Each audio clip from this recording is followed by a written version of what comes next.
the miracle of the loaves and fishes. Hello? Today, let's journey through a story of faith, compassion, and miracles, one that has transcended centuries, inspiring generations. Have you ever wondered how something seemingly small and insignificant can transform into something grand in the right hands? That's exactly what unfolds in the narrative we'll explore today. Picture yourself in a crowd seeking hope and guidance, braving the heat, dust, and long distances just to hear words that change lives. This sets the stage for the miracle of the loaves and fishes, one of the most remarkable moments in Jesus' ministry. He not only turned 5 loaves and 2 fish into enough to feed thousands, but also transformed hearts, delivering a message of abundance and faith that resonates to this day. This story extends beyond physical nourishment. It's a powerful reminder that when we trust and surrender what little we have to God, He can do far more than we imagine. Every detail of this event, from Jesus' compassionate gaze to a boy's generous act, carries profound lessons for our lives. If you're seeking inspiration, answers, or simply a heartwarming story, you're in the right place. Prepare to reflect and be moved as we delve into this extraordinary journey of faith and divine provision. And, of course, if you enjoy content like this, don't forget to like, subscribe to the channel, and activate notifications so you don't miss any updates. Let's spread this message of hope and love together. Now, let's begin. In an era marked by simplicity and daily struggles, Jesus traveled through Galilee, drawing crowds with His words of wisdom and miraculous deeds. Known as the Teacher, He offered teachings about God's kingdom, restoring hope to weary, burdened hearts. On this particular day, after crossing the Sea of Galilee, Jesus climbed a mountain with His disciples, seeking a moment of rest. However, as often happened during His ministry, the crowd soon found Him, forming a vast throng moving relentlessly toward the Teacher. People came from all directions, leaving behind daily tasks and enduring long walks just to be near Him.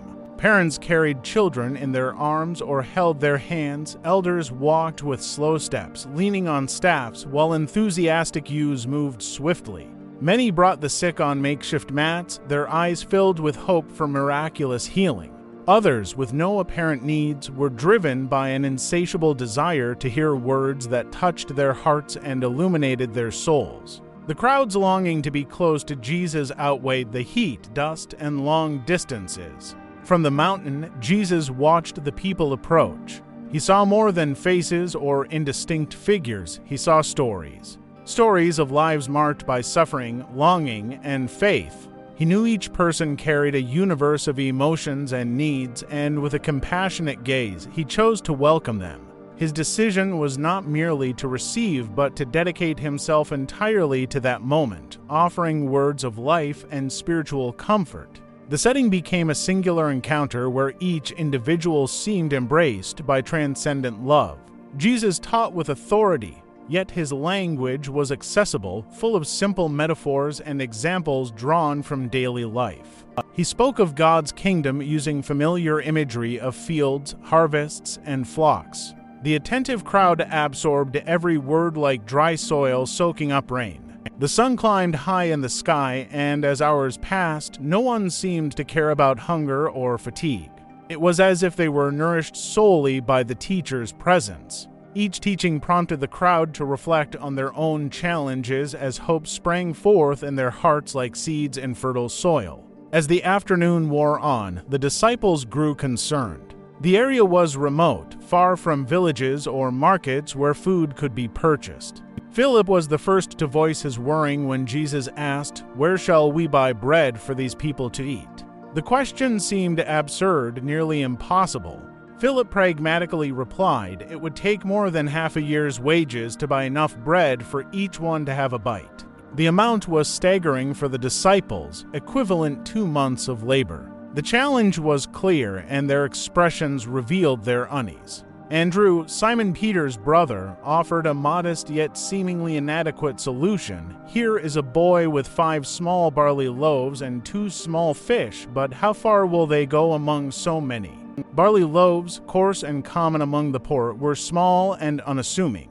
The fish, dried and salted, could barely satisfy a small group, let alone a multitude. Yet the boy, with simplicity and generosity, gave all he had. Unbeknownst to him, this act would become monumental.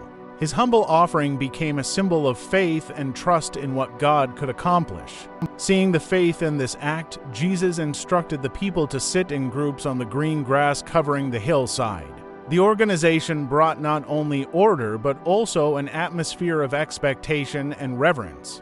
The scene was idyllic. The Sea of Galilee reflected the day's last rays of sunlight, and a gentle breeze caressed weary faces. The moment seemed to transcend the ordinary, as though heaven itself had descended to witness the coming miracle.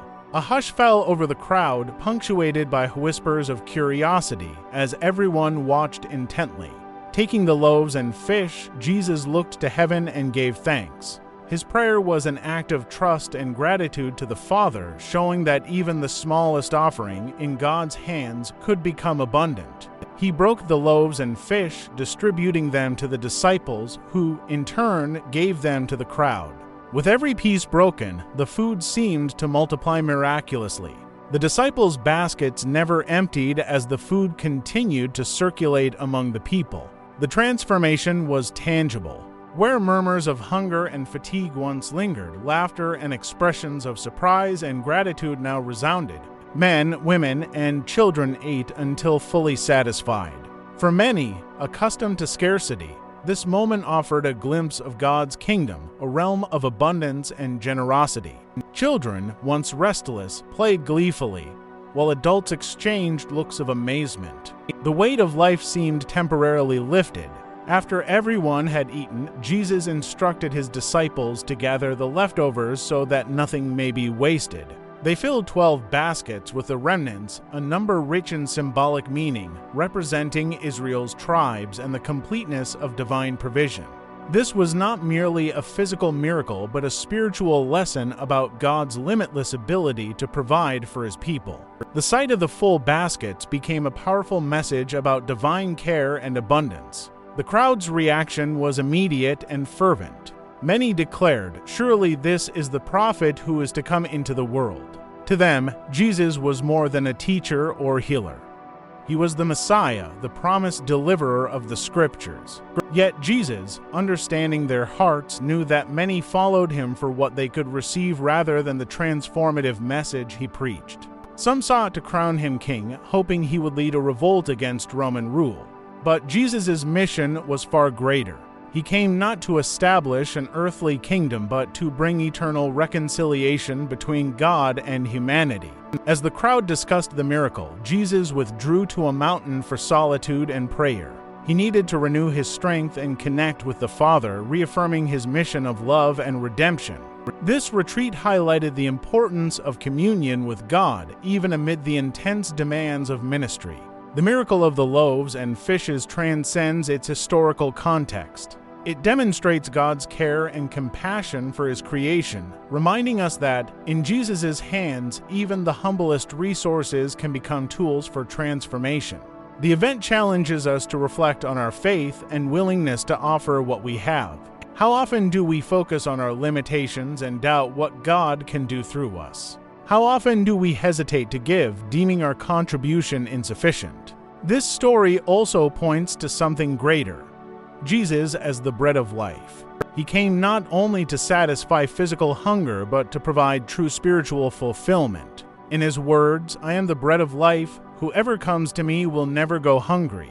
This promise continues to transform lives, bringing hope and purpose amid adversity. It's a call to recognize that in Christ we find the fullness our souls long for. Through this miracle, Jesus revealed not just his supernatural power, but his profound compassion and love for humanity. He invites us to trust him, to offer what little we have, and to believe that, in his hands, the impossible becomes possible. Just as the crowd was satisfied that day, we, too, can find in Jesus the fullness our souls crave. As we continue this journey, we are called to be living witnesses of the grace and abundance flowing from God's heart. And so, we conclude this journey through one of the most striking stories of Jesus' life, the miracle of the loaves and fishes. More than a narrative about multiplying food, it's a lesson in faith, generosity, and the abundance that only God can provide. Jesus teaches us that even amid our limitations, He can accomplish the impossible. A boy's simple gesture, combined with the compassion and power of the Master, transformed the reality of thousands that day. This story echoes through time, challenging us to trust more, to give what we have no matter how small, and to believe that God can do much with little. It's an invitation to recognize Jesus as the bread of life, the one who satisfies spiritual hunger and offers true fulfillment. If this message touched your heart, take a moment to reflect on how you can apply these lessons in your daily life. And, of course, if you enjoyed this content, don't forget to like, subscribe to the channel, and activate notifications. Your support helps us continue sharing stories and reflections that uplift and inspire. Thank you for watching. May this story strengthen your faith and bring light to your life. See you next time.